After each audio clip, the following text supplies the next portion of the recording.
कल रात मैं और शांतनु एक मूवी देख रहे थे। मूवी में एक प्रीनप एग्रीमेंट की बात हो रही थी।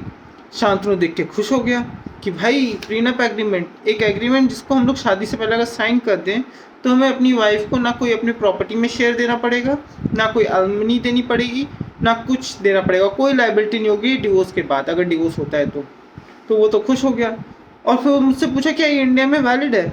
उसकी खुशी देख के मुझे डाउट हुआ कि भाई इसकी इंटेंशन क्या है। बट अब जो भी हो, इंटेंशन चाहे जो भी हो, अब दोस्त है बताना तो पड़ेगा। तो मैंने सोचा अब बताना ही है तो सबको बता दो ना, अलग से क्यों बताना। आखिर भाभी अगर कल सोचें तो यही सोचें कि मैंने किसी सब एज लॉयर सबको बताया।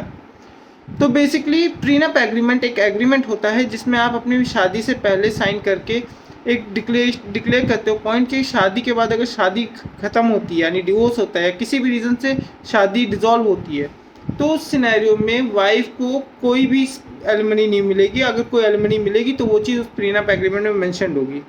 बट इंडिया में मैरिज को एज सैक्रिमेंट कंसिडर करते हैं, कॉन्ट्रैक्ट नहीं।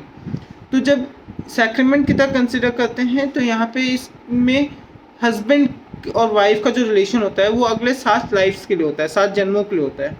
तो हस्बैंड चाहे जो कर ले, चाहे जैसा भी हो, इस सिनेरियो में हस्बैंड को अपनी वाइफ को मेंटेन करना पड़ता ही है। वाइफ के प्रति हस्बैंड की रिस्पॉन्सिबिलिटीज़ होती ही हैं और वो लाइबिलिटीज़ उसे निभानी होती हैं, उसे अपनी वाइफ को मेंटेन करना होता है। जैसे कि एक पेरेंट को, एक फादर को अपने बच्चे को मेंटेन करना होता है।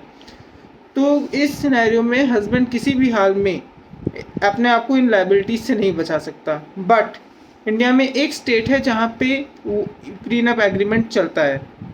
उस स्टेट का नाम आप कमेंट में लिखिए और पहले 3 कमेंट करने वालों को हमारी फर्म से गिव अवे मिलेगा।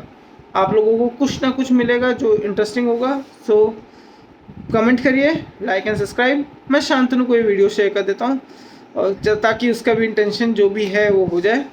Thank you.